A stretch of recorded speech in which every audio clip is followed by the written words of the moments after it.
자, 우리 하나님 말씀 보겠습니다. 마태복음 15장 16절에서 20절 신앙의 합리화를 조심하라 라는 주제로 함께 말씀 나눕니다. 함께 읽겠습니다. 예수께서 이르시되 너희도 아직까지 깨달음이 없느냐? 입으로 들어가는 모든 것은 배로 들어가서 뒤로 버려지는 줄을 알지 못하느냐? 입에서 나오는 것들은 마음에서 나오나니 이것이야말로 사람을 더럽게 하느니라. 마음에서 나오는 것은 악한 생각과 살인과 간음과 음란과 도둑질과 거짓 증언과 비방이 함께요. 이런 것들이 사람을 더럽게 하는 것이 아니요 씻지 않은 손으로 먹는 것은 사람을 더럽게 하지 못하느니라. 아멘. 아멘. 자, 지금 마태복음 통독하고 계시죠? 네.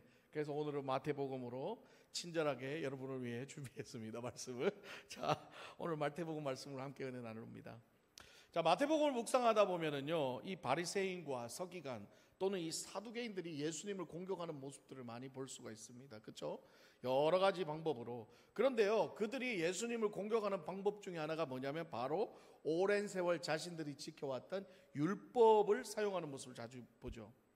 사실 하나님께서 왜 율법을 만드시고 그 율법의 본질이 누구인지를 제대로 안다면 절대 그 살아계신 율법인 예수님한테 공격할 수 있을까요? 없을까요? 못하지요.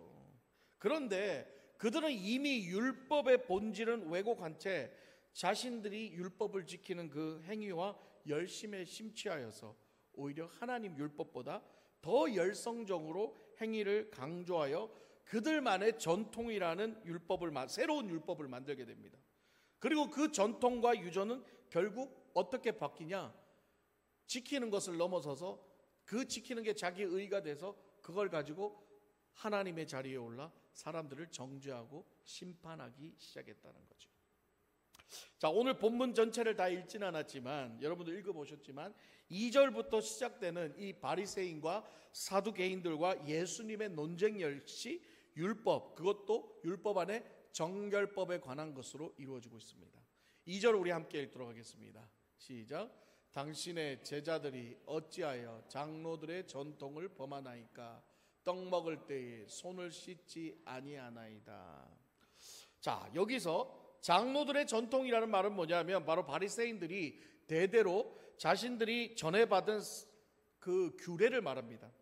여기서 전통 또는 유전이라는 뜻의 히브리어 파라도시스라는 단어는요, 문자적 의미로 전해 내려온 것이라는 뜻을 가지고 있습니다. 그들은 하나님께서 모세에게 주신 이 말씀인 레위기, 신명기에 나오는 율법들을 일반 백성들이 실생활에 적용할 수 있는 수많은 조항들로 업그레이드 시켜서 만들어냈다는 거예요. 율법에는 요 정도가 율법을 한 개를 말했으면 거기에 관련된 율법을 어떻게 해요? 막 10개, 20개씩 자기들이 덧붙여가지고 만들었다는 거죠. 가령 음식을 먹기 전에 손을 씻는 방법이라든지 그 씻는 물의 양과 질, 물 붓는 방법, 그것을 도와주는 사람 손의 자세, 이런 규정까지 만들어냈다는 거죠. 여러분, 제가 여기 와가지고 요즘 커피를 많이 타잖아요. 그러니까 제가 이렇게 막 드립으로 커피를 타는데 예전에는 그런 거 없었잖아요. 그냥 믹스 커피 마시고 그냥 쭉 내려서 그냥 마시잖아요. 근데 이 커피라는 게요, 저도 이제 배워보니까 참 예민해요. 그냥 먹으면 안 되고요, 그거를 잘 갈아가지고 원두를 가는 것도요, 그거 조절해가지고 두께를 잘 계산해서 갈아서 그 그램을 재가지고, 물도요 그냥 하면 안 돼요. 물도 190도에서 200도 사이로 끓여가지고 그걸 맞춰가지고 물 양과 커피의 양을 온도를 딱 무게를 재가지고 뭐 몇 대 몇 비율로 해가지고 이게 돌리는 것도요 그냥 돌리면 안 되고 바깥에서부터 돌려서 안으로 들어갔다가 뭐 2분을 쉬고 다시 또 엄청 까다로워요. 엄청 까다로워요. 커피도 그렇죠. 커피 하나를 내리는데도 이걸 누가 만들었겠어요? 커피 하는 사람들이 만들어낸 거죠. 마찬가지인 거예요. 원래는 커피 뭐예요? 옛날에 처음 커피를 발견했을 때 이거 이렇게 두께 조절해서 갈아가지고 물 온도 재가지고 그런 게 어디 있어요? 옛날에는 그냥 커피 온도 뭐야 이거 쥐 빻아가지고 그냥 물 부르륵 해가지고 이런 게 어디에 그냥 타 마셨지. 그냥 타가지고 시커먼 물 나오니까 그냥 이게 쓰다 이게 커피네 이랬겠지요. 그런데 커피 하는 사람들이 그렇게 먹는 커피를 점점 어떻게 해요? 이렇게 하면 더 맛있네, 이렇게 하면 더 맛있네 하면서 발전시키는 거죠. 그러니까 지금 엄청 복잡해진 거예요. 아무나 커피 못 내려요. 이해 가세요? 비유가? 아유, 효정 집사님 죄송합니다. 원고에 없는 얘기인데 이거예요. 율법도 똑같죠. 하나님 손을 씻고 밥을 먹으라고 했으면 이 사람도 어떻게 해요? 손을 무슨 물에, 소금물에 씻느냐, 뭐 무슨 물에 씻느냐, 그리고 손을 씻는 시간은 어떠냐, 손 씻을 때 대야의 물의 양은 얼마를 들여야 되냐, 그런 식으로 법을 만든 거예요. 자꾸. 비록 손 씻는 거 하나뿐만 아니라 모든 그런 하나님의 율법을 그렇게 계속 만들었다는 거죠. 이런 규정이 모두 613개의 조항으로 안식일에 대한 것만 39종이나 된다고 합니다. 이것들은요 모두 유대인들에 의해서 후대에 하나씩 만들어서 인간의 결국은 율법이 아닌 뭐래요? 전통으로 이제 내려요. 그리고 바리새인들은 이 전통을요 성경 말씀과 동일하게 여겨버린 거예요. 동일하게. 그리고 동일한 권위를 두고 지키게 했다는 거죠. 이러한 유대인 장로들의 전통을 히브리어로 미시나라고 합니다. 문제는 뭐냐면 이런 전통들이 하나님의 말씀의 권위보다 더 올라갔다는 게 문제인 거죠. 여러분들 탈무드 잘 아시죠? 유대인들의 그 교육 그 이야기 탈무드 혹시 또 탈무드 성경인 줄 알고 계시는 분 안 계시죠? 탈무드는 성경 아닙니다. 근데 유대인들은 그렇게 탈무드 이런 자기들의 전통으로 내려온 이야기들을 성경과 거의 같은 권위로 자식들에게 교육한다는 거예요. 그래서 예수님은 그러한 인간이 만든 전통의 문제점을 제기하셨죠. 3절 함께 읽겠습니다. 시작. 대답하여 이르시되 너희는 어찌하여 너희의 전통으로 하나님의 계명을 범하느냐. 자, 하나님이 만드신 율법을 더 잘 지키겠다고 그 율법의 행위를 더 강화시키고 그것을 기준으로 자신들이 심판자가 돼서 정죄하고 판단하는 바리새인들과 사두개인들에게 예수님은 뭐라고 얘기하세요? 너희들이 만든 전통이 오히려 하나님의 계명을 범한다라고 강하게 말씀하고 계신 거죠. 특히 그들이 만든 이 고르반이라는 전통은요 부모를 공경하라는 하나님의 십계명 율법을 어기는 대표적인 예였어요. 그리고 이어서 이사야를 인용하여 이렇게 말씀하십니다. 8절 9절 함께 읽겠습니다. 시작. 이 백성이 입술로는 나를 공경하되 마음은 내게서 멀도다. 사람의 계명으로 교훈을 삼아 가르치나니 나를 헛되이 경배하는도다 하였느니라 하시고. 아멘. 이제 고르반이라고 아까 얘기했던 그 고르반이 뭐냐면요 자신들이 만든 전통이에요. 내가 부모를 공경하는데요 내가 부모에게 효도할 돈을 가지고 하나님 앞에 바쳤으면 나는 내 부모 공경 안 해도 아무 상관없다는 거예요. 내 부모가 굶어 죽어도 나는 하나님 앞에 돈 바쳤으면 내 부모 굶어 죽어도 나는 아무렇지도 않다는 게 바로 그들이 만든 고르반. 뭐예요? 하나님 섬기는 거에 가정, 부모 다 필요 없다는 거예요. 내가 하나님 섬기면 최고다는 거죠. 그게 바로 종교적 열심인 거죠. 옛날에 한국의 80년대, 90년대 뭐 이럴 때 뜨거울 때 한국에 막 부흥이 일어날 때 그때 보면 어쨌어요. 많은 사람들이 가정 다 제껴놓고 그냥 남편도 안 믿는 남편 밥도 안 해주고 맨날 그냥 전도하러 다니고 부흥회 다니고 그냥 기도회 다니고 그냥 종교에 빠져가지고 결국은 이혼당하고 그런 경우는 너무 많았잖아요. 같은 거예요. 내가 하나님 섬겼으니까 내 가정은 개판으로 쳐도 상관없어. 나는 하나님 섬겼으니까 it's okay. 하나님이 언제 그러라 그랬어요? 10계명을 어떻게 가르쳤나요? 1계명부터 4계명은 하나님을 위한 것이고 5계명부터 10계명은 사람을 위한 거예요. 하나님 사랑, 이웃 사랑이라는 걸 하나님이 가르쳤는데 자기들 마음대로 그렇게 바꿔버린 거죠. 사랑하는 여러분, 예수님은요 율법을요 폐하러 오신 분이 아니라 완성시키러 오신 분인 줄 믿습니다. 할렐루야. 구약의 율법은 뭐예요? 예수님을 상징하는 몽학선생이라고 사도 바울은 갈라디아서 3장을 통하여 우리에게 말씀하셨죠. 결국 바리새인과 사두개인들의 가장 큰 죄는 뭐냐면 율법의 완성이신 살아계신 말씀이신 이 예수 그리스도를 보지 못하고 자신들이 만들어 놓은 전통과 유전을 가지고 예수를 공격하고 핍박하고 그걸 예수보다 더 예수님의 말씀보다 더 신뢰했다는 거예요. 그 전통과 유전 역시 하나님의 율법을 근거로 하여 자신들의 원하는 종교적 열심을 더하고 자신들이 이제는 하나님 자리보다 위의 자리에 올라서 사람들을 판단하고 정죄하게 되었다는 사실이죠. 이것은 아담과 하와 때부터 이미 그런 죄를 저질렀다는 거예요. 여러분, 아담과 하와가 선악과 따먹어서 죄 지은 게 아니고요, 아담과 하와가 선악과 따먹기 전에 먼저 어떤 생각이 들어갔어요? 내가 하나님과 같아지리라. 그 마음이 들어가고 선악과를 따먹기 때문에 선악과 따먹은 마음 전에 이미 마음으로 이미 죄를 지은 거예요. 그 마음으로 지은 죄가 행동으로 선악과를 따먹는 불순종 행동으로 나왔던 것이죠.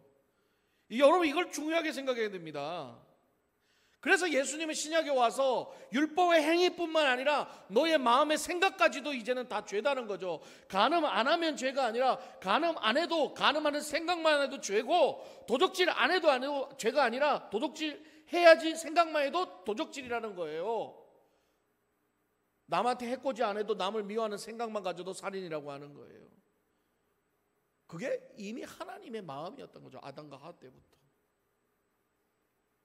예수님께서는 율법을 완성시키셨다는 의미는 율법을 지키지 않아도 된다는 것이 아니라 구약에서 지켜왔던 유대인들의 율법의 패턴이 이제 바뀌었다. 이게 참 중요한 부분이에요. 너희들이 지금까지는, 예수가 오기 전까지는 구약의 율법을 가지고 지켜왔고 하나님의 말씀으로 거룩하게 살려고 노력해왔다면은, 이제는 예수가 오심으로써 휘장이 잘라지고 이제 예수의 말씀이 새로운 율법이라는 거죠. 할렐루야. 예수의 말씀이 새로운 율법이라는 거예요. 예수님의 말씀을 들어야 돼요. 살아계신 예수의 말씀을 들어야 돼요. 그래서 우리가 고린도전서를 보면 특별히나 사도 바울은 자신이 율법 학자였고 율법의 박사였지만 그 자신의 율법 다 배설물로 여기고 누구의 말씀을 따라요? 예수의 말씀을 따르죠. 할렐루야. 예수의 계명을 따르죠. 이게 참 중요한 겁니다. 아무리 율법을 강화시키고 더욱 철저히 지킨다 해도 예수님을 믿지 않는다면, 예수님의 말씀을 믿지 않는다면, 다시 말해 예수님을 알아보지 못한다면 절대 구원은 없습니다. 이게 바로 성경이 우리에게 말하는 거죠. 결국 율법과 전통을 목숨 걸고 지키는 행위는 자신을 향한 종교적 열심이며 특심인 것입니다. 여러분 꼭 기억하십시오. 예수님이 없는 율법, 예수님이 없는 전통, 유전, 모든 것이 다 nothing, 헛된 것이라는 거예요. 자, 오늘날도 마찬가지지 않나요? 아무리 교회 생활 열심히 하고요, 11조 잘하고 절기도 열심히 지키고 금식하고 말씀대로 살려고 노력해도 그러한 노력이 자신이 받고자 하는 내세의 축복을 위한 일종의 투자라면, 그리고 자신이 그 종교적 열심을 기준으로 똑같이 바리사인과 사두개인과 서기관들처럼 남을 판단하고 정죄하는 자리에 서 있다면, 그런 사람들 역시 바리새인과 사두개인과 동일한 죄를 짓고 있다는 걸 깨달아야 합니다. 이제 우리는 신앙의 합리화라는 이 매너리즘에서 좀 벗어나야 합니다. 여러분, 합리화가 뭔가요? 합리화, 괜찮다 하는 거예요. 내 스스로가 괜찮다 하는 거예요. 그래도 괜찮아. 그래, 그럴만하지. 오죽하면 그렇게 해서 그렇게 해도 돼. 안 됩니다. 신앙에서만큼은 이건 안 돼요. 인간 대 인간의 관계로 상대방을 배려할 때는 얼마든지 됩니다. 괜찮아. 그럴 수 있지. 그건 얼마든지 해야 되는 거예요. 그러나 우리의 신앙에 있어서만큼은 괜찮아. 그럴 수 있어. 안 됩니다. 그럴 수 없습니다. 괜찮아. 그럴 수 있어 하다가 지옥 갑니다. 주일날 교회 와서 예배드리고 봉사하고 헌신하는데 나의 시간을 들였다면 나머지 모든 시간은 다 나의 시간이니 내 마음대로 살아야 된다는 이 신앙의 합리화. 지난주 제가 11조 설교했던 것 같은 맥락이죠. 나의 재정에서 하나님께 11조를 꼬박꼬박 잘 드렸으니까 10분의 1, 나머지 모든 재정은 다 내 거니까 내 마음대로 해도 된다는 그 합리화. 이러한 합리화가 결국 하나님의 계명을 어기는 거라는 거예요. 이러한 신앙의 합리화가 결국 입술로만 하나님을 공경하고 마음으로는 자신을 위해 살아가는 거짓된 신앙이라고 오늘 예수님께서는 8절 9절을 통해서 말씀하셨다는 거예요. 사랑하는 여러분, 예수님이 완성하신 율법은요, 구약의 율법을 파괴하는 것이 아니라 완전 업그레이드된 율법입니다. 우리는 이제 나의 모든 것이 다 내게 아니고 예수님 것임을 고백해야 될 줄 믿습니다. 우리가 예배하고 시간을 드리고 헌신하고 11조 하는 모든 종교적 행위는 죽을 수밖에 없는 죄인을 구원해 주신 우리 주 예수 그리스도의 은혜에 감사하며 그분께 최소한으로 보여드리는 우리의 믿음의 표현이 되어야 될 줄 믿습니다. 여기서 최소한이라는 의미는 뭐냐면 가장 기본이라는 거예요. 기본. 그러니까 여러분들이 헌금하고 11조하고 여기 와서 예배드리고 헌신하는 거를 내가 이만큼 했으니까 나는 할 만큼 했어, 이런 마음 가지는 게 합리화라는 거예요. 여러분들 그렇게 하는 게 우리 하나님이 우리에게 주신 그 은혜의 최소한의 기본하는 거라는 걸 기억하셔야 돼요. 그걸 자꾸 많이 한다고 생각하면 안 돼요. 그거 많이 한다고 생각하는 게 합리화고, 그러다 보면 어떻게 되는 줄 아세요? 자기가 자꾸 하나님 자리에 올라가는 거예요. 이만하면 됐지, 뭘 더 바래요, 이렇게 되는 거예요. 여러분 꼭 기억하셔야 됩니다. 내가 하는 종교적 행위와 열심히 내 마음대로 신앙생활을 하게 하는 합리화의 도구가 된다면 여러분 반드시 끊어야 됩니다. 내가 이만큼 했으니 충분해, 이제 내 마음대로 살아도 돼? 절대 안 됩니다. 주님은, 하나님은 우리의 마음 중심을 보고 계신다는 거예요. 우린 머리털까지도 세신다잖아요. 결국 우리의 합리화된 생각은요, 어떻게 해요? 아담과 하와가 선악과를 따먹는 행동으로 나타나듯이 우리의 그렇게 합리화된 행동은, 우리의 합리화된 생각은 우리의 행동으로 이제 나타나기 시작하는 거예요. 내 마음대로 내 마음대로 내 마음대로. 하나님 앞에 일종의 보험 들어놨으니까, 일종의 백업 해놨으니까 내가 내 마음대로 해도 그 백업 때문에 하나님 날 지켜주겠지, 그런 생각 가진다면 너 잘못된 생각입니다. 그래서 예수님은 18절에서 20절에 이렇게 말씀합니다. 함께 읽겠습니다. 시작. 입에서 나오는 것들은 마음에서 나오나니 이것이야말로 사람을 더럽게 하느니라. 마음에서 나오는 것은 악한 생각, 살인과 간음과 음란과 도둑질과 거짓 증언과 비방이니 이런 것들이 사람을 더럽게 하는 것이요 씻지 않는 손으로 먹는 것은 사람을 더럽게 하지 못하느니라. 예수님은 지금 뭐라고 얘기하세요? 입에서 나오는 것들이 마음에서 나오는 것이다 라고 말씀하시면서 그것이 사람을 더럽게 한다라고 하는, 이 말씀은요, 바리새인들이 손을 씻지 않고 제자들이 먹는 행동을 보면서 자신들이 강화시킨 그 전통을 통해 예수님께 정죄하는 모습을 보며 예수님이 비판하신 말씀입니다. 사실 좀 더 정확하게 말하면 바리새인들은요, 손을 씻고 안 씻고 문제가 아니에요. 그들의 목적이 뭐예요? 어떻게 해서든지 예수님을 꼬투리 잡아서 죽이려는 게 목적이죠. 예수님을 공격하기 위한 마음이라는 거예요. 자신들이 만든 전통이 예수님보다 더 높다는 거, 예수님의 말씀보다 더 높다는 걸 자랑하기 위한 거죠. 예수님은 이런 그들의 마음을 어떤 생각? 악한 생각이다라고 얘기한 거예요. 그게 뭐라고요? 살인, 간음, 음란, 도둑질, 거짓 증언, 비방으로 묶으시면서 한마디로 정의합니다. 어떻게 해요? dirty, 더럽다라고 얘기해요. 더럽다. 경상도 말로 더러워라.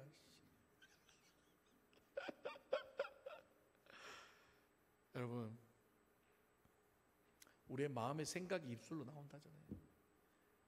바리새인과 서기관들이 마음속에 예수님을 죽이고자 하는, 공격하고자 하는 마음이 있으니까 보이는 게 다 좋게 보이겠어요? 하는 꼬라지마다 다 베기 싫으니까 꼬투리랑 꼬투리는 다 잡아가지고 그냥 계속 공격하는 거죠. 여러분 그렇지 않으세요? 누구 사람 미우면 그 하는 꼬라지마다 다 그냥 다 믿게 보이잖아요. 누가 그러더라고요. 남편하고 살다가 남편이 미워지기 시작하니까 밥 먹는 입만 봐도 짜증난다 그래요. 반대로 너무 사랑하니까 이렇게 얘기하잖아요. 아이고 맛있게 먹는다. 저 입만 봐도 너무너무 사랑스럽다. 그런 게 나중에 이제 사랑 떨어져가지고 이제 지겨워. 밥 먹는 입만 봐도 그냥 짜증나는 게 그렇게 되는 거예요. 우리 마음속에 미움이 들어가고 우리 마음속에 악한 생각이 들어가니까요, 어떤 상대가 내가 미워지기 시작하잖아요. 그 사람 하는 꼬라지 하나하나 다 미워요. 그냥 하나하나 다 밉습니다. 남들이 봐도 안 미운 거 지는 다 미워요. 그냥 평소에는 아무렇지도 않은데 저건 젓가락질을 왜 줬다고 그래? 평소에는 괜찮아. 평소에는 젓가락질해도 아무 상관없다가 이제 미워지잖아요. 꼴보기 싫어. 젓가락질하는 거 봐. 야채도 안 먹어. 꼴보기.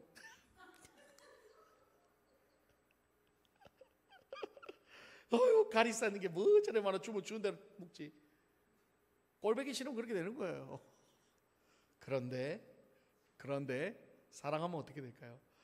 아이고 젓가락질도 저래도 잘 먹네. 아이고 희한하다, 신기하다, 이야 대단하다 이렇게 되고, 야채하면 그래 뭐 안 먹으면 딴 거 먹으면 되지 이렇게 되고. 할렐루야. 사랑하면 흠과 해와 티들이 다 덮어지는 거예요. 근데 미워지면 멀쩡한 것도 다 흠이 되는 거예요. 멀쩡한 것도 다 밉새가 되는 거예요. 자, 그러니까 이 바리새인과 서기관들은 예수님을 그렇게 공격하기 위해서 그렇게 막 그렇게 하는 거죠. 꼬투리 잡아가지고 지들이 만든 전통 미나시 가지고 하나 물을 저렇게 저런 썩은 물을 가지고 뭐 손을 씻고 뭐 베레베 소리 다 하는 거예요. 사랑하는 여러분, 우리의 종교적 행위와 열심이 예수님을 앞서서는 안 됩니다. 그것이 예수님을 앞서 자신의 의가 되고 그것으로 인하여 사람들을 정죄하고 판단하기 시작하면 이미 그 마음이 뭐예요? 악한 생각으로 더러워진 거예요. 내가 남을 미워하잖아요. 내가 하나님의 심판자리에 선 거예요. 내가 어디 미워할 자격이 있어요. 나도 죄인인데 누구를 미워해요?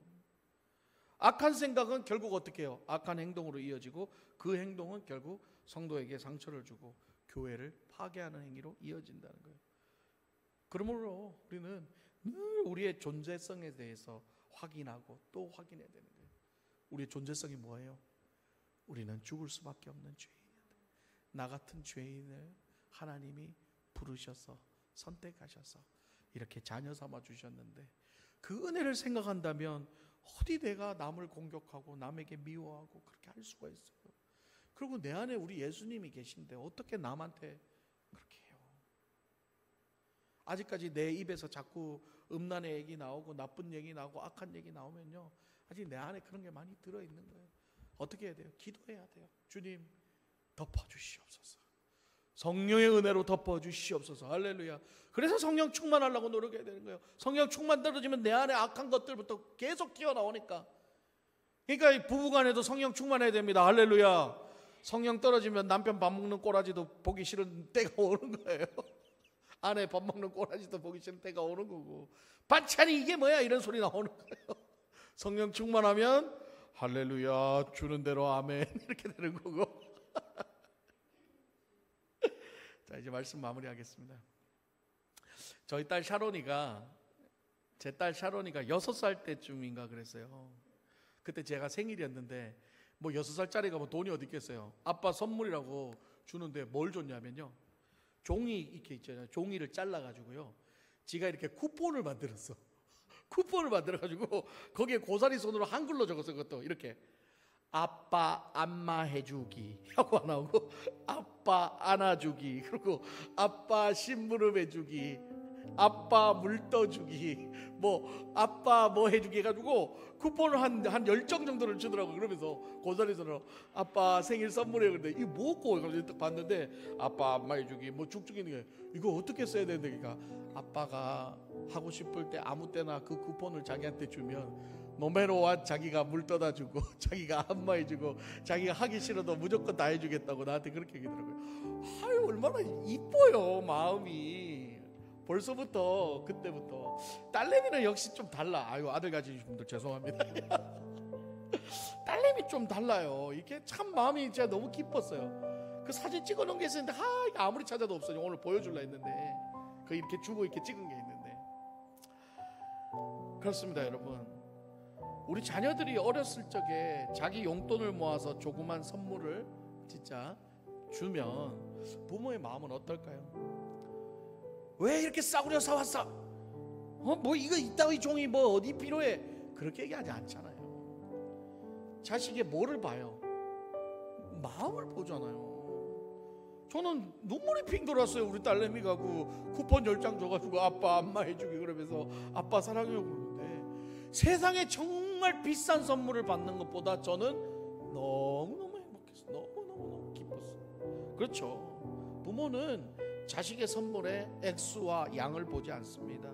작은 선물이지만 그 어떤 비싼 선물보다 귀하게 생각하고 또 기뻐한다는 거예요. 그 이유는 왜냐하면 그 자녀를 부모가 사랑하기 때문에, 그리고 그 자녀의 마음 중심을 부모가 알기 때문에 그런 거죠. 그리고 이제 자녀가 성장하고 자라면서 부모에게 드리는 선물도 달라지게 되겠죠. 안 그런가요? 그것을 우리는 믿음의 성장이라고 말하는 거예요. 믿음이 성장하면 우리의 신앙도 달라지기 시작합니다. 하나님께 드리는 시간도 예물도 헌신도 달라지게 되는 거예요. 부모는요, 자녀를 위해 헌신하고 사랑해주고 키웁니다. 왜? 자식이기 때문에. 지난주에 제가 얘기했잖아요. 어머니는 짜장면이 싫다고 하셨어. 엄마는 대가리가 좋다, 몸통 안 먹는다. 근데 그게 아니었죠. 엄마도 짜장면 좋아하고 엄마도 몸통 좋아하지만 자식이 사랑해서 자식 좋은 거 먹이려고 엄마가 양보했다는 거예요. 그렇습니다. 여러분, 그 엄마의 마음, 부모의 마음을 깨달은 자식들은 성장하면서 어떻게 해야 돼요?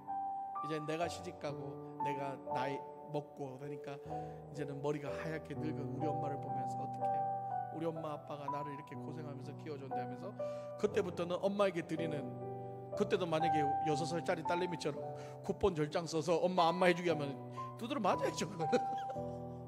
아니죠. 그때는 내가 가지고 있는 돈 아깝지 않게 우리 엄마를 위해서 드리잖아요. 엄마 위해서 이거라도 해주고 싶어, 엄마 위해서 이것도 해주고 싶어. 왜요? 엄마의 사랑을 깨달았기 때문에. 다시 말해, 엄마의 사랑에 대한 진정성이 생겼다는 거예요. 그리고 진심을 다해 섬기게 된다. 사랑하는 여러분, 하나님은요, 태초부터 지금까지 우리를 한 번도 눈 하나 떼지 않고 우리를 지켜주시고 사랑해주시고 우리를 불러주셨습니다. 우리가 배신하고 하나님 속썩이고 그렇게 떠났어도요, 하나님은 단 한 번 우리를 떠난 적이 없으십니다. 변한 적도 없으십니다. 하나님께서 구약시대의 율법의 행위로 자신을 사랑하는 마음을 확인하셨다면 이제는 우리를 위해 예수 그리스도를 보내주시고 그 예수 그리스도를 사랑하는 마음을 통하여 지금 이제 확인하고 계신다는 걸 우리는 깨달아야 됩니다. 그러면 이제 하나님을 향한 우리의 마음이 어떻게 돼야 될까요? 달라져야죠. 아직도 지금 쿠폰 그리고 계세요? 아직도 하나님 앞에 쿠폰 드리고 있냐고요? 내 거 이렇게 감춰놓고 하나님 앞에는 쿠폰 써가지고 드리고 있지 않나요? 그렇다면 여전히 하나님을 통해 우리는 내세의 축복과 안위만 구하고 있는 거예요. 진짜 하나님의 사랑을 안다면 아까 부모의 마음을 아는 것처럼 하나님의 마음을 아는 진정성이 생깁니다. 그리고 계산하는 섬김, 목적이 있는 섬김이 아닌 그저 하나님의 사랑에 감사해서 드리는 섬김과 헌신이 될 줄 믿습니다. 예수님은 전통과 율법보다 먼저 사람을 사랑하셨습니다. 그리고 불쌍히 여기셨습니다. 그것이 바로 진정성이라는 거예요. 우리가 이 땅에서 누리고 살아가는 모든 이유가 하나님의 은혜와 사랑이라는 것을 깨달을 때에 우리의 신앙의 합리화는 없습니다. 왜냐하면 이렇게 신앙생활을 할 수 있는 것 자체가 은혜이고 선물이기 때문입니다. 그 하나님의 사랑을 우리가 어찌 다 갚을 수 있을까요? 그래서 찬송가에 하늘을 두루마리 삼고 바다를 먹물 삼아도 하나님의 사랑을 다 기록할 수 없다고 고백하지 않습니까? 그러기에 늘 믿음이 부족해도 연약하도 하나님께서 원하시는 만큼 다가가지는 못하더라도 그래도 조금씩 하나님 따라가겠습니다. 주님 닮아가겠습니다. 나의 모든 것은 주님 것입니다 라고 고백하며 우리 아이들이 성장하듯이 우리 알카사 사랑의 모든 성도들의 믿음도 성장해 나가시기를 주님의 이름으로 축복합니다.